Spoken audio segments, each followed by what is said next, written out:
Hello everyone. నేను మీ పుష్ప. ఈరోజు మన పుష్ప కిచెన్లో స్పెషల్ బీట్రూట్ బిర్యానీ. ఇది చాలా ఈజీ అండ్ సింపుల్ రెసిపీ అండి.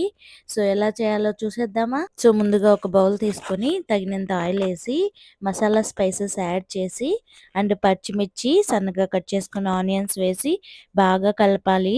ఆనియన్స్ ఫ్రై అవుతుండగా కొంచెం జింజర్ గార్లిక్ పేస్ట్ కూడా వేసి బాగా ఆయిల్లో ఫ్రై అయ్యేలాగా చూసుకోండి. రుచికి తగ్గట్టు సాల్ట్ కూడా యాడ్ చేయండి. అలాగే సన్నగా కట్ చేసుకున్న కొత్తిమీర అండ్ పుదీనా కూడా వేసి ఆయిల్లో ఫ్రై చేయండి. సో వీటితో పాటు టమాటాస్ని కూడా సన్నగా కట్ చేసుకొని పెట్టుకోండి. సో అవి కూడా దీంట్లో వేసి బాగా ఫ్రై చేయండి. సో టమాటాస్ బాగా ఫ్రై అయ్యాక మనము తురుము పెట్టుకుంది కానీ లేకుంటే మిక్సీలో కొట్టుకున్న బీట్రూట్ని వేసి బాగా కలపాలి. బీట్రూట్ లో వాటర్ పోయేంత వరకు ఫ్రై చేయండి, ఆయిల్ పైకి తేలేంత వరకు. నేను ఇక్కడ కొంచెం గీ కూడా యాడ్ చేశాను. అలాగే ఇప్పుడు కారం, ధనియాల పొడి అండ్ బిర్యానీ మసాలా, కొంచెం గరం మసాలా వేసి బాగా ఫ్రై చేయండి. నేను ఇక్కడ కొంచెం కర్డ్ వేసాను, ఇది ఆప్షనల్. అలాగే నానబెట్టుకున్న రైస్ కూడా దీనిలో వేసి బాగా కలపాలి. ఆ ఫ్లేవర్ రైస్ పట్టేలాగా కలపాలి.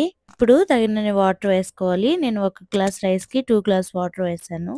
ఉప్పు చూసుకొని మనం కుక్కర్ మూత పెట్టేసి 2 విజిల్స్ పెట్టుకుంటే మనకెంతో ఇష్టమైన tasty and healthy beetroot biryani ready. మీరు కూడా తప్పకుండా ట్రై చేసి ఎలా వచ్చిందో కమెంట్ బాక్స్ లో కమెంట్ చేయండి. ఇలాంటి మరెన్నో వీడియోస్ కోసం don't forget to like, share and subscribe. Thank you for watching.